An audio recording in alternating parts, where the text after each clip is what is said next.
Micro-Stockholm. Salut à tous et bienvenue dans Bulle d'Art, le podcast qui vous parle d'art contemporain dans le creux de l'oreille et au pied du sapin. Voilà, d'abord le village où il est né. C'est un peu le berceau, sa mère. Intéressant. Bon, et puis après il a fait une série beaucoup plus... Son premier amour. Et évidemment son autoportrait. Triche pas, quoi. Pour ce 31e épisode de Bulle d'Art, j'ai décidé de vous parler d'une œuvre d'art en particulier, puisque le concept de cette petite émission, c'est de vous présenter soit un artiste ou une artiste dont j'apprécie le travail, soit une expo qui fait l'actualité et que je vous recommande, soit donc une œuvre d'art sur laquelle j'ai envie de porter un petit focus. Et là vous allez voir, puisque c'est une œuvre d'art de circonstance, étant donné qu'on n'a jamais été aussi proche de Noël.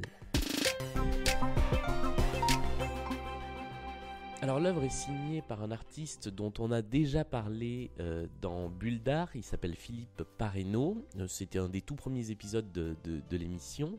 C'est un artiste qui remet beaucoup en question le statut d'œuvre d'art, le statut d'exposition, et puis la frontière entre le réel et la fiction, ou entre l'œuvre d'art et le reste du monde.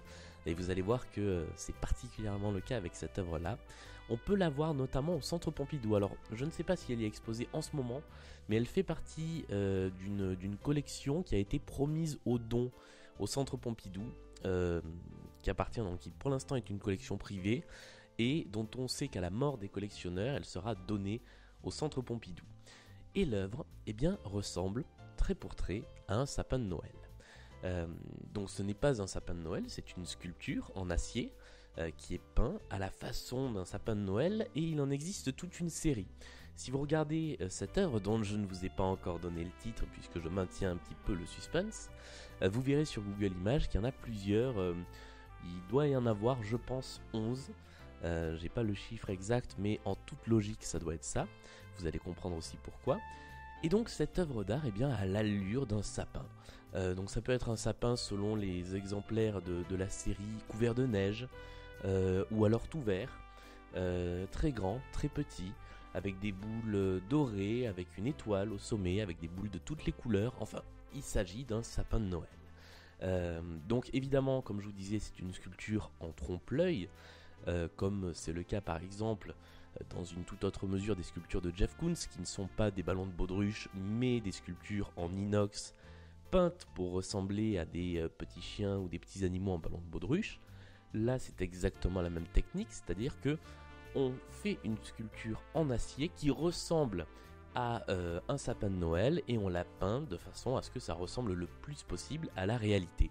L'exemplaire qui est montré au Centre Pompidou est particulièrement drôle, puisqu'il est absolument couvert de neige, on ne voit pas les épines du sapin, et il est tout petit, il doit faire à peu près 1 mètre, avec des énormes boules dorées.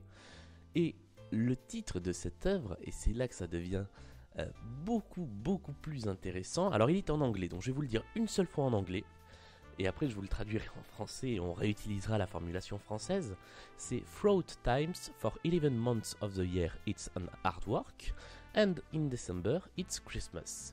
Ce qui en français veut dire les temps sont difficiles, 11 mois dans l'année c'est une œuvre d'art, et en décembre c'est Noël.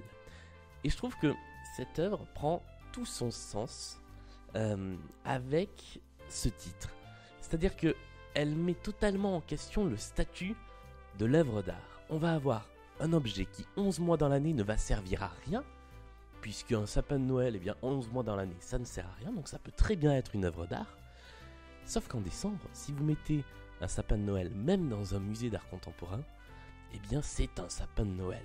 Ça peut pas être une œuvre d'art, puisque le sapin de Noël c'est le mois de décembre, et donc vous mettez un sapin avec de la neige, avec des boules, avec des décorations, on peut pas imaginer que ce soit une œuvre d'art. Et donc on a un objet qui bascule du statut d'œuvre d'art au statut d'objet totalement utilitaire, sur un critère parfaitement temporel. C'est-à-dire que voilà, 1 mois dans l'année, ce n'est plus une œuvre d'art, c'est un sapin de Noël. Et je trouve ça assez amusant, complètement raccord donc avec le travail de Philippe Parreno. Je vous renvoie à l'épisode où je parlais de son travail, qui joue justement sur la réalité, le rêve, la fiction, les fantômes. Et là, on a une sorte de fantôme de sapin de Noël pendant 11 mois de l'année.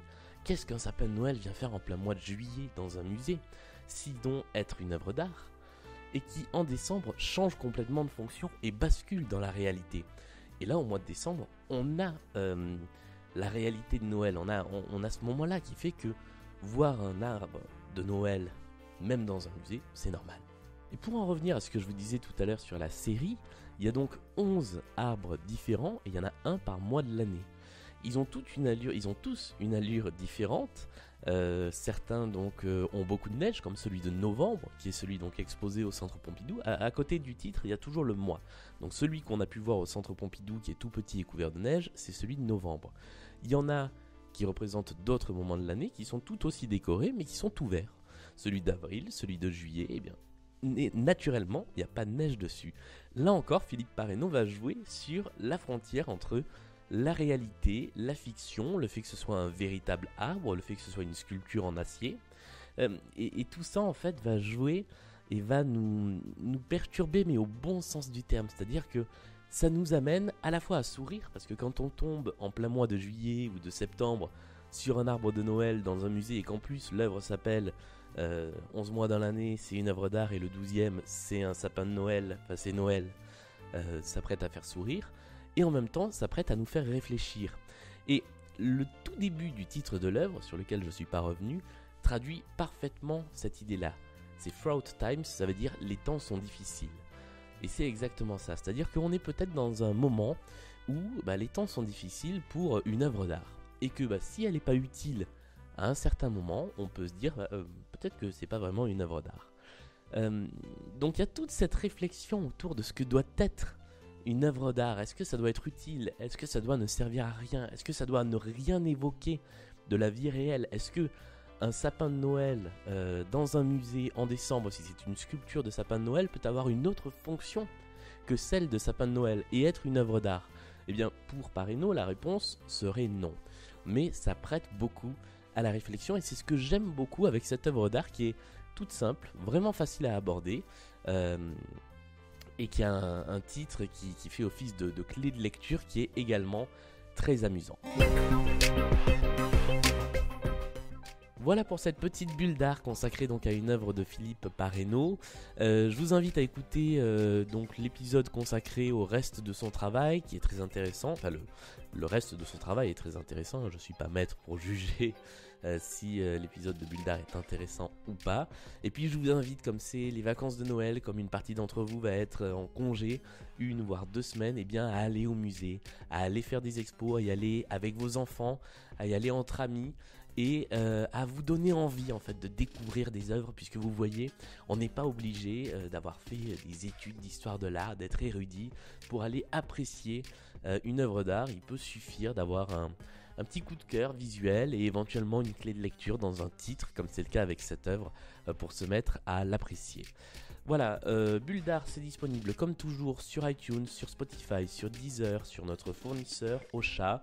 Je ne le dis pas assez souvent, mais Bulle d'art, c'est aussi un podcast, une émission qui fait partie du label Micro Stockholm, qui existe depuis quelques semaines, que nous avons fondé avec Martin de Stockholm Sardou, et qui réunit une partie des podcasts que nous créons, donc Radio Michel, Stockholm Sardou, plus récemment Stockholm Polnareff. Et puis n'hésitez pas à me contacter via les réseaux sociaux, Bulle d'art sur Twitter, Bavardage sur Instagram, Bulle d'art et Bavardage sur Facebook, pour me suggérer des œuvres, des artistes dont vous aimeriez que je vous parle, ou pour me faire vos retours sur cette petite émission. Salut à tous et à la semaine prochaine.